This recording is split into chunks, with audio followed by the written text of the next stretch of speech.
Hello, my name's Reggie Young. I'm here with Mike Principi. Mike, if you could explain a little bit about who you are and how you got started.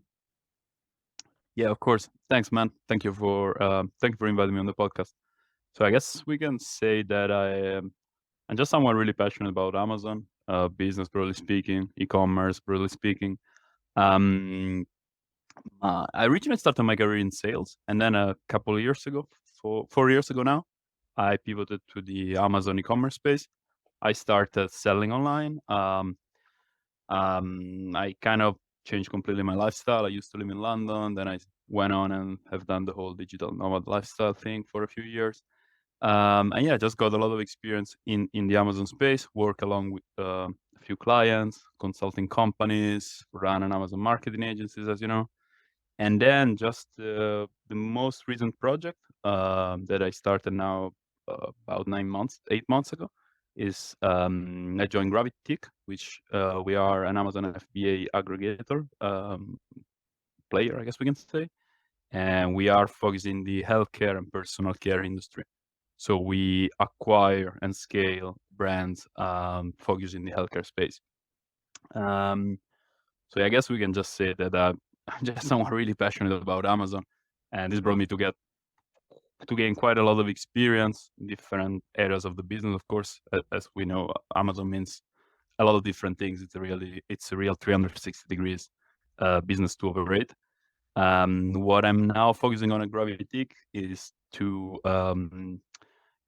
so technically my title is head of brands development, but we normally refer to what I do as international expansion, as in most of the brands we operate are focused on the US market, sometimes UK, but we obviously know that there is so much potential on the international market, mostly EU, so Germany, France, Italy, Spain, and that's pretty much what I do. I essentially coordinate the whole process of optimizing our listing, expanding them internationally, managing those accounts. Yeah, and I guess always looking at the next step to grow them cross markets.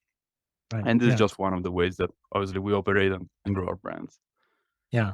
Excellent. And So in terms of like the listing optimization and the sales channel expansion, when I help other people sell their business, one of the benefits or one of the things you will almost always see on any listing that's selling their business under the like opportunity section, it'll say scale to other countries or scale to other channels. And it's super common and super basic. And I actually think that most people who acquire businesses don't immediately jump to another country, at least from what I'm seeing. So it's pretty interesting to see that at least at a higher level when you guys are really trying to move at scale, you're literally taking millions and millions of dollars worth of brands and pivoting them to multiple EU countries. So could you speak to like yeah, the performance of that and maybe like some of the struggles and maybe things you guys have learned or are working on that are working out well for you?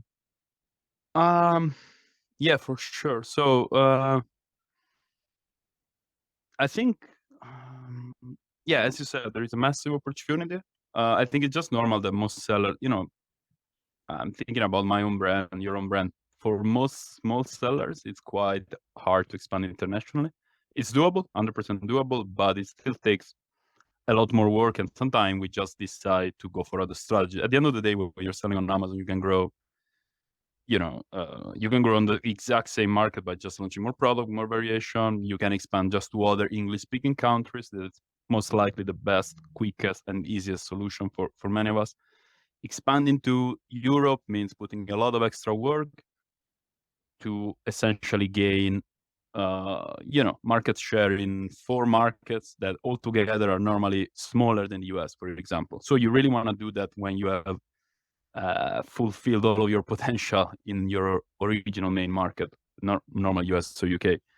So that's sort of why there is an opportunity, but it also comes with some, I would not say struggle, just some extra work required. Obviously, as an aggregator, we have more resources to do that. Normal seller probably, some do that. There are so many ways to grow. Again, we know 7, 8 figure seller that build their whole business all in the US. Some other that are doing most of their sales on markets that other completely oversee. You never know. There are so many strategies that they all work in a way. Right. In our case, because we want to make the most of our brands, we go with all these strategies, of course. And when it comes to Europe, really, I think that the main requirements is to have a pretty solid language knowledge, at least at a high level, to kind of understand what you're doing, the quality of the freelancer, of the collaborators that you take on. Think about the translation, think about the keyword you bet on. It's important to have a solid understanding. I'm lucky enough because in my life I've traveled a lot, lived in many countries around the EU and worldwide. So I do have a pretty good knowledge of the main European languages. I'm originally from Italy. I studied pretty much all the European languages. I've lived in pretty much all the European countries. So that's good. And I understand Amazon. So obviously this is a mix of skills, I would say, that the average seller, I think, doesn't really have. And if you have them, probably still not worth chasing those small markets like, say, Spain, for example.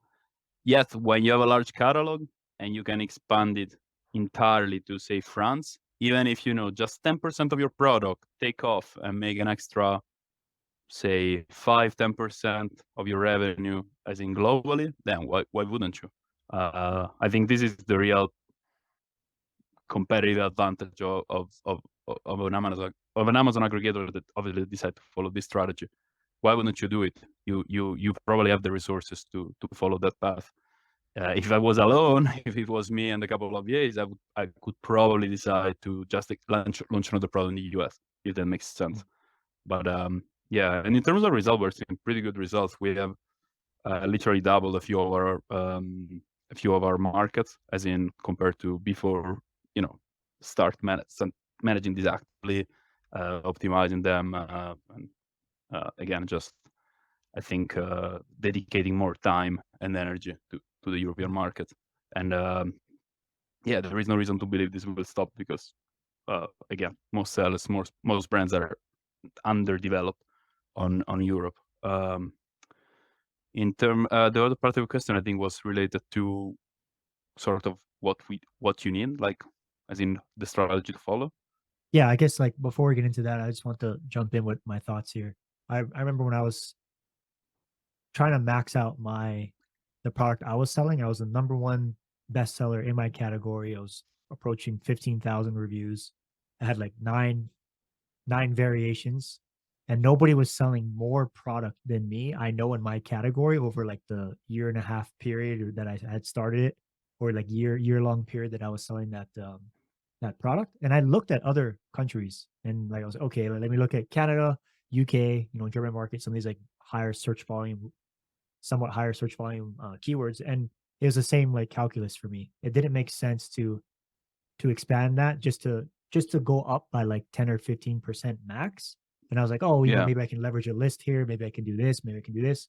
But you're totally right. When you have that massive catalog and you have the resources to do it, when you talk about, increasing a catalog of like 30 or however many SKUs you're transitioning over, if you have a solid process, that 15 to 20% or more at an aggregator level is a lot of money. That's a lot of money. So I Yeah. guess that totally makes sense. And so what I would you think you say need is that critical mass for sure in order to yeah, make the whole process worth, and the actual. It takes a right, lot of time in this designing the process and making it efficient. right, So yeah, again, probably the average seller, yeah, even a successful 7-figure seller, probably wouldn't have so many products that make it yeah, worth. yeah, yeah, totally. Or yet again, it could. You never know. You really Yeah, need to do yeah, yeah, your yeah, your your your homework and your research. You might right. find out that a product might have demand only in the UK and Germany, for example, Mhm, or maybe mhm. just Italy and Spain. You never know. Right. And that gets me thinking too, right? It's like as I'm looking at helping people sell their business, I see you always want to give the buyer opportunity to scale. And sometimes people will say, we're going to list on Walmart and or listing on Walmart or being on this other sales channel, being in this other country is the way to scale.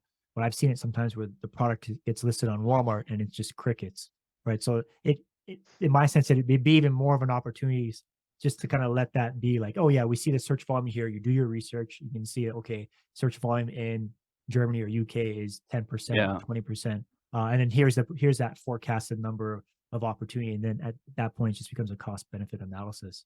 Yeah, yeah, Most, yeah, exactly. Yeah, and in Europe, there are also tax obligation that makes things a bit more complicated yeah, for the average yeah, seller. So again, probably you want, I think as a normal seller, you want to reach a certain level, at least in the US and probably UK. And then after that, you might want to test the waters. How do you say that? To dip yeah, exactly. dip your Yeah, toe. You see what I'm yeah, saying? yeah, Yeah, probably so. yeah, It wouldn't make yeah. sense to go all out on all markets at once Right, if you really don't do your research and if you haven't achieved a certain level in right. the in And the US, yeah, for example. yeah, and that's what scared me. As a small seller, I was like, oh, that like VAT, we don't have that in America. So that in itself, like value added tax, like Yeah, made me pretty uncomfortable just dealing with state and federal taxes alone. I was yeah. pretty scared of it. But thankfully, I think Well, Amazon's definitely scaled those programs out to make it, easy to scale to other countries. yeah, Getting yeah, all the for sure. reviews, things like that. Also, Right. Brexit made things more difficult. UK being part of the EU made things easier overall. Now there is that extra separation between the UK and the EU market that creates a few extra, you know, hurdle in terms of paper, bureaucracy, things that no one likes. Yet again, all this, everything we discussed so far, I mean, it's always everything we said. These are all good principles. I think that they apply if you start your brand and your products based on an analysis of the US market. There are also, Right. just the other way around. You might I have a pretty good Italian friend who sells only on Italy. His main product, as most of his, does 90% of his sales only on Italy because he just did his product Right. research based on the Amazon.it Right. marketplace. Yeah. He Yeah. For him probably the other way around, the other idea around applies. For him, it wouldn't make sense to expand to the US right now. It would make much more sense to try France rather than, because VAT wise, he's all set up. Tax wise, he's, I think, mostly set up. See what I'm saying? Yeah, totally. I love that So because it's not the same move for everyone. And my yeah, product, I was number one in my category. Nobody sold more of that product for me. I know in like a 2 year period, but that's because I was number one, but in such a small category. I wasn't like the number one fish oil, So it like yeah, but if I went fish oil from like US to France, okay, it would make sense. But if I'm going from like a kind of a niche category to a category in another country, that search volume is so low, it's not worth it.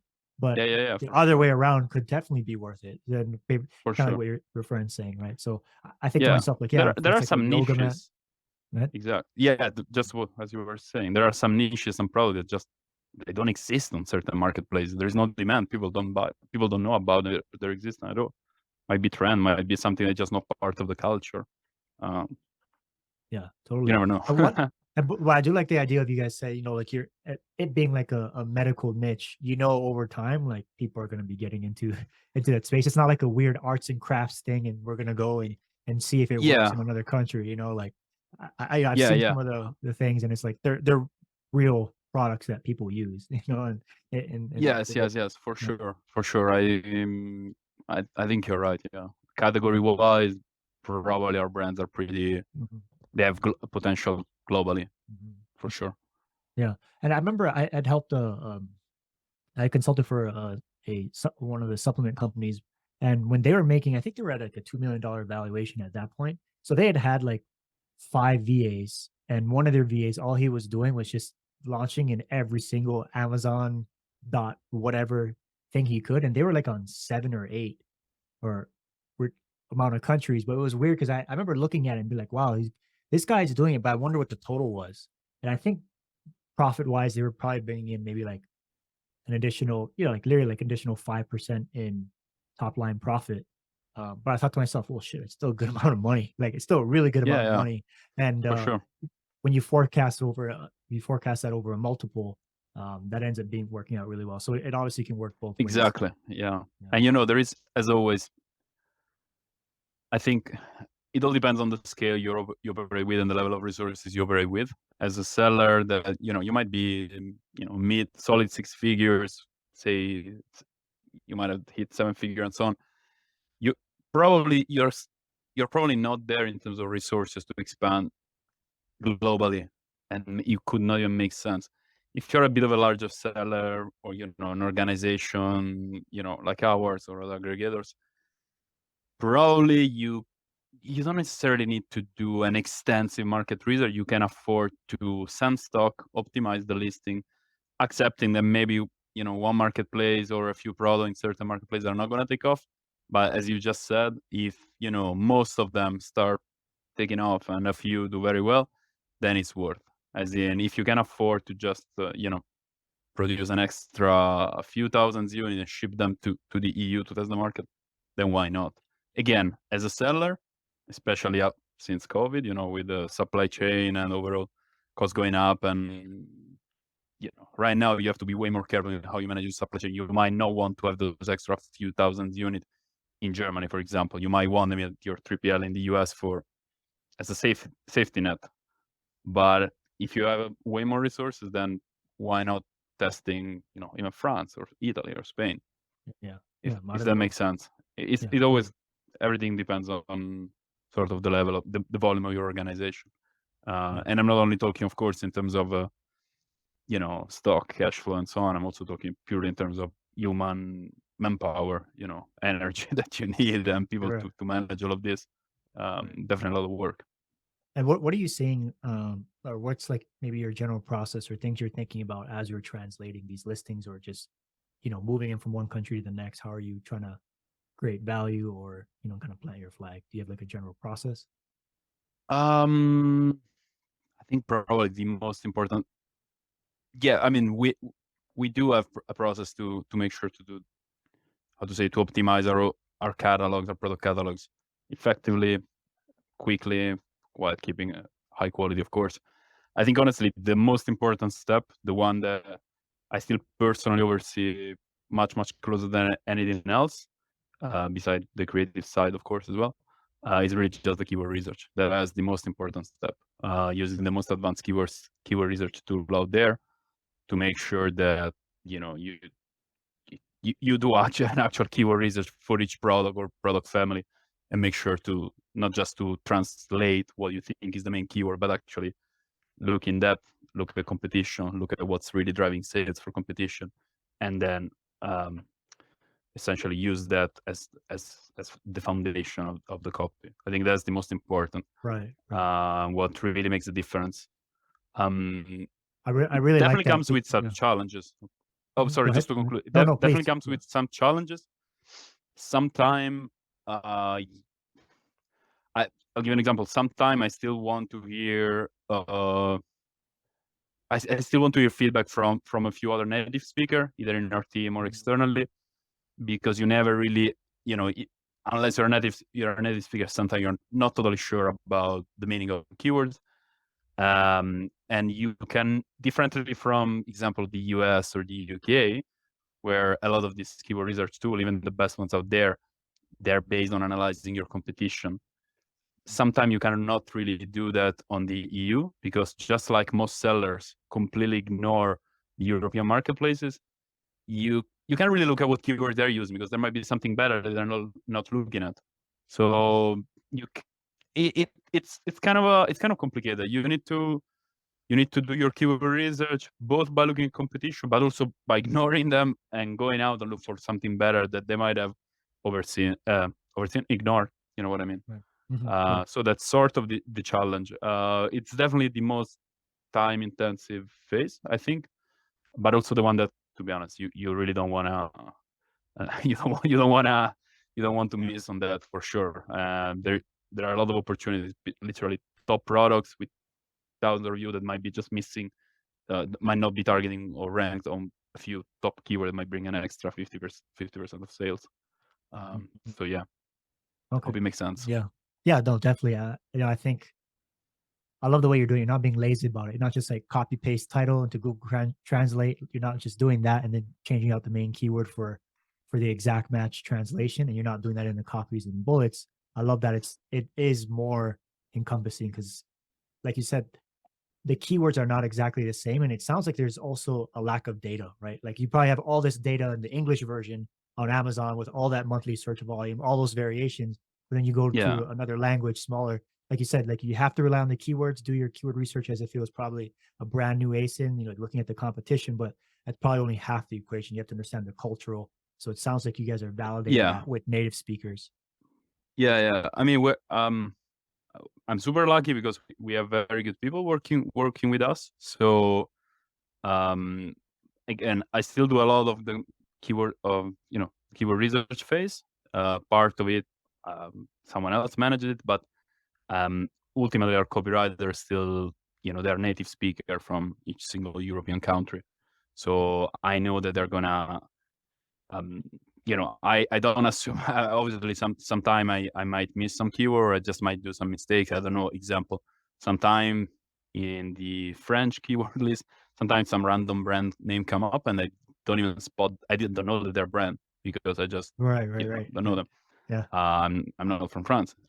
It's so I feel super lucky because actually our copywriter normally spot them and they do this extra review and they identify opportunity that we're missing on because I didn't see them, or or just some stuff that we need to filter out, example brand keywords and things like that. So yeah, that's super important. um yeah, and obviously it's great because they had the actual knowledge of the native language, and all of that. Right, right. And how is it different now that, like, coming from a third party seller, kind of doing it all by yourself, right? And you built out that experience, freelancing, marketing agencies, and now you kind of scale into a position of director of brands at an aggregator. It's a big jump. What How is it different working on, multiple brands at that perspective versus working on one brand? You're still kind of in charge of a lot of things, but I would imagine that what you're working on in the day to day is different now that you have a team of people. How is that? What do you like about that, or like what do you find interesting? um to be honest, I really enjoy it's what I like. I think I would say pretty much everything. I actually have a lot of fun in the job. Think what's really good definitely is that probably um, it's super interesting to design the process of how everything is going. Design the process around this whole work stream, as in launching and expanding and optimizing on the European marketplaces. It does come with some challenges, of course. We needed to understand what's the most um, resource effective way to expand catalogs that are, as you can imagine, like extremely large. Go from up to some hundreds of SKUs.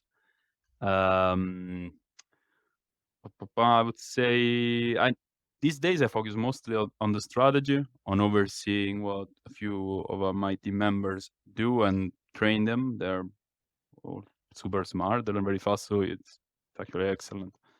Um, and then yeah, I guess probably the challenge is really about making sure to focus on the most important thing and always look. I know it's pretty obvious, but just look at the 80/20.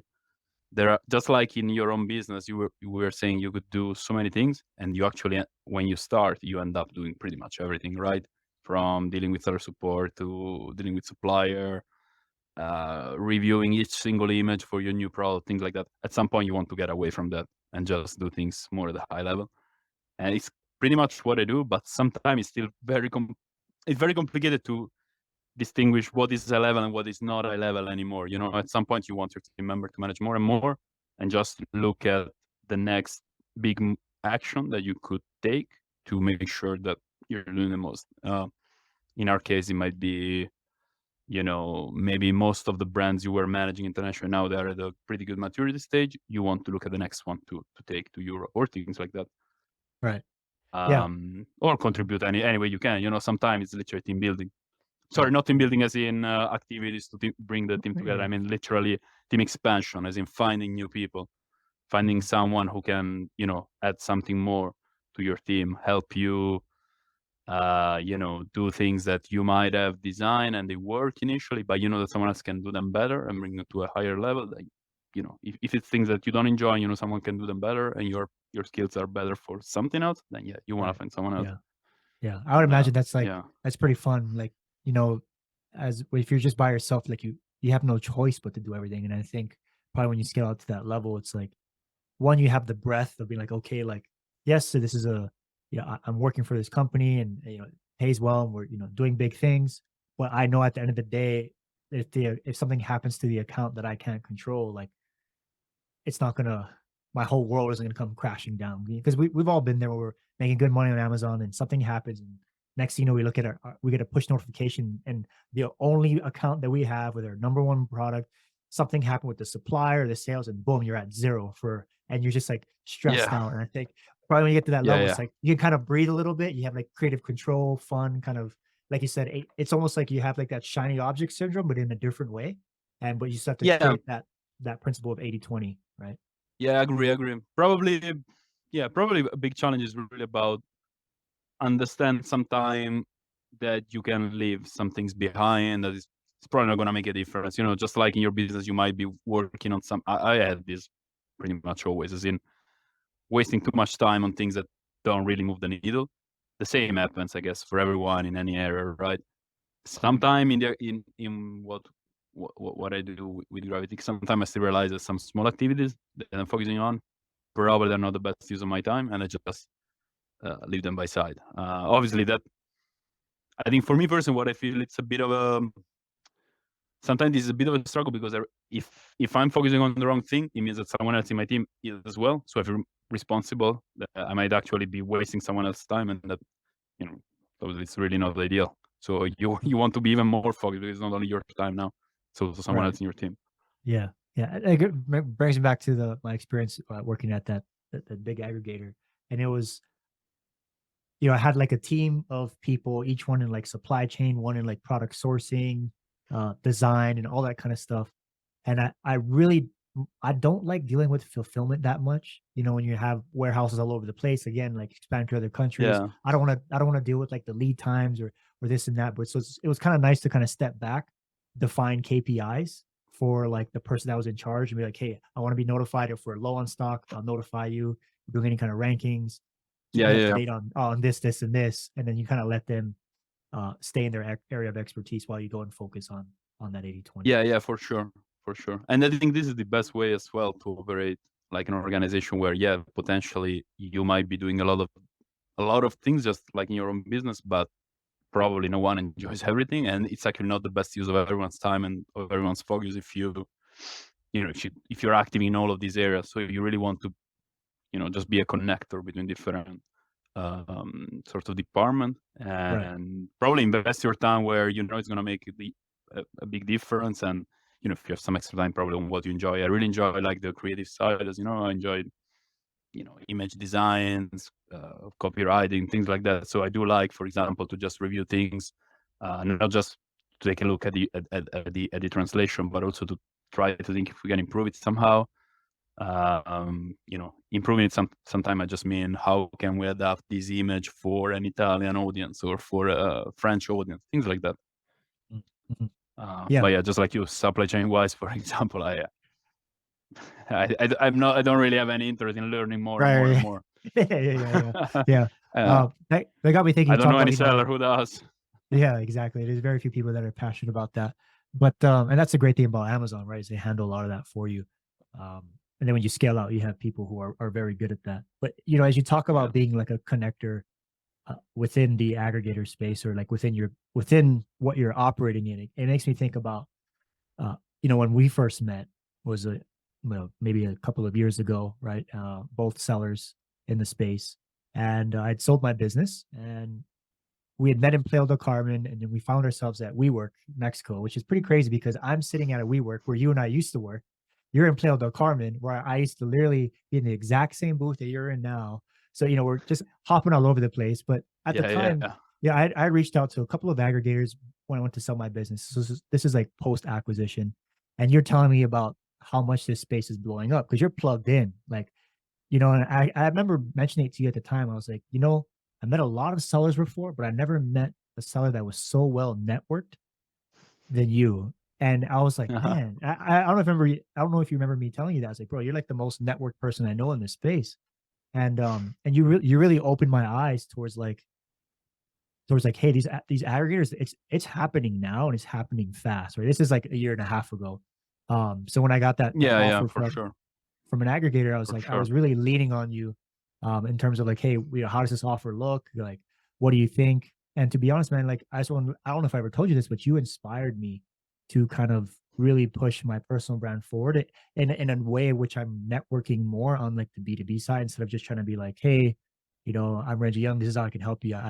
You literally inspired me to do this Oh, thank you, podcast, man. to touch up my I'm flattered. LinkedIn, to do all that stuff. Is like, man, look at the network he's built, right? And then now he's director of brands at an aggregator. So I Thanks, really, man. really love that. Um, yeah. At the So end if of you the day, could, if yeah, yeah, go ahead. oh, sorry, no, I was just saying, Yeah, yeah, I think network is really just about being curious enough to, and so that being curious to meet other people in the same space, because that you at the end of the day we're all different kind of nerds about Amazon. Everyone likes different areas. yeah, right, We have friends who are crazy nerd, in a good way, of course, interested in right, data analysis and PPC. Those who are super creative, those that have more the CEO vision in terms of putting teams together to build something big. Those who love more the finance side, so on and so forth. We're all operators for sure. Like, I mean, we're 100% all Amazon operators. For me, networking is really just about being curious to meet people like that, which is essentially the way we met 2 years ago, right? Because I was organizing meetups and so on. right, And for me, really, I think actually all of the friends all my friends in the Amazon space that I made this past few years, they all come from, just informal meetups. You just go there, you have a drink, and you want to meet other people doing the same things. That's essentially it. yeah, And yeah, then, yeah, for sure, these kind of things bring opportunity, but I think that's never really what, the main, how to mhm, say, no, this is well, not really the main reason yeah, why you do that in the right, first place. Me mhm, personally, I do that just because I think, like many other people, you starting something like Amazon, if you're at a corporate job or, whatever you're doing, maybe you're a student, whatever, you might have just a normal job. It seems like something almost not real until you don't meet someone in real life that does the same. Otherwise, just random people on Facebook and so on. And yeah, for sure, you right, can chat online and somebody. It makes a massive difference. I mhm, remember meeting my first friend at a meetup who, was an actual Amazon seller in real life. It does make a difference. It motivates you more. It's good to, just like we do, we just chat about random things about Amazon. Uh, we give each other feedback. It makes a huge difference. You do it for some time. Maybe you travel like we do at the same time. So, you might go to a meetup in some of my best friends in space. I literally met some of them here in Playa del Carmen, some in Thailand, some in London, which kind of right, summarize the places where I spent most of these past 3 years. You do that for some time, keep in touch, chat, and yeah, just group of friends, network. For me, it's just the same thing yeah, at the end of the day. right, yeah. And I like that recap of like, be curious, and people can sense when you're talking to them because you want to get something out of them versus being honestly curious, right? And that to me comes right back to asking the right question. If you have an honest curiosity about something and just asking, Yeah, yeah, and that's something we're both doing, right? Like, we're always asking people like, hey, how are you doing this? What do you think? What are your thoughts about that and this and that, right? We all have different experience, all have different strengths and weaknesses regardless of where we are in the seller's journey, I would say. And it only yeah, helps out. There's been people I've helped that I genuinely didn't never thought they would make it. Um, and they haven't made it as like an Amazon seller, but they made it in a different way, in their own way. And then they end up sending leads my way. And it's just like it ends up working out, or it's like you think that you figured it out. Because there was times where, I was implying out before I sold my business and I was making good money. And we were connecting with people in the space, and then I reach back out to those people later on because I come across a problem that they've already come across that I haven't, and vice versa. So yeah, I think it's super important. And then like kind of how you're building community too. Like, yeah, you were curious, you were asking questions, but you were already building community. Like, you legitimately, and I was super excited because I got to Playa, right around COVID time, and I think I was there for almost like a year, like on and off, when I met you, and there was no Amazon group in Playa del Carmen. But then you came, and like a few of our friends came, and you're like, yeah, we're gonna do, you're like, I'm thinking about hosting, instead of it being like an e-commerce meetup, thinking about hosting like an Amazon meetup. So we went to a small little cafe. I think there were like 5 or 6 of us. We took a photo, and like I remember looking at that photo and be like, yay, like it made me so happy to see that photo. yeah, It was like, yeah, we're like Amazon sellers, little nomads out here, like on the yeah, yeah, hustle and grind, with a coffee and a laptop open. It was so much fun, and then you even took that beyond that, right? And I remember you kind of scaling out that e-commerce group, kind of like spearheading things, and taking like choosing the restaurants for us to go to, and I really just appreciated that fellowship at the end of the day, and then connecting with people that have similar interests with you. Yeah, So, for sure. And I mean, it was also out of selfish interest. I was, as in, I really wanted to meet the other people doing the same. It's right, just fun. yeah, yeah. I Everybody think, wins. Yeah, yeah, yeah, yeah. I think we just, yeah, I think we really just sort of underestimate how hard it is to have so many people doing the exact same thing, even if the Amazon space is huge, yeah, for sure. But then at the end of the day, how many sellers are out there? You know what I mean? mhm, Um, sometimes I went to meet up in other places, like in actually a lot of other places. Amazon seller meet up in Bali, in London, in Thailand, a couple places in Mexico, in I think no, I didn't go to in Medellin in Colombia. I don't think I met many Amazon meetup with so many actual experienced, fairly big sellers like we were. So I think we underestimate how it was an actually very cool year where when people couldn't really travel. Mexico was one of the few open countries worldwide, and they made a difference for us. It created the yeah, condition to have such a big group of sellers in the exact same place. mhm, These days, I guess probably just a few U.S. cities, probably London. yeah. Scattered Who again. knows? Maybe some cities in China have the same, R- but Right. it's tough to organize that. It was really funny to have all of that here in a fairly small city like Playa del Mhm. Carmen or Mexico Yeah. City for sure as well. Right. Yeah. And yeah, with that community comes network, right? And so I think, it's if you ever find someone that you resonate with in any kind of way, I always try and network with them because like, hey, I'm already vibing with this person. There's something that I value about them. So I want to connect with them. And I think doing that is like an honest way of connecting with people. And then you never know what can come of it. Right. So if anyone Yeah, else is listening that's doing e-commerce or whatever industry that they're in, try and find someone that you just honestly like vibe with and connect with them. exactly. It could have been like, hey, I saw your talk, or you came by the office, or I was at the same conference, and and just connect with them on LinkedIn, shoot them a message and let them know, or like maybe ask them a simple question, or be like, hey, I really liked your video. I look forward to like following more, and like now they know about you. So like when it comes, when an aggregator is trying to scale out and they buy out five new brands, right, and you're looking for a job while you're trying to uh, start something up on the side, or like these are the kind of things where like your network becomes your net worth in a way. So I definitely Yeah. recommend people reaching out. And for real, I don't want to sound cheesy at all, but for me, I still don't see when you talk about your close network or your community of friends. For me, it's kind of the same thing. I don't see any real difference. If I didn't feel comfortable enough in reaching out to someone, then I don't even consider my network. If I feel Mhm.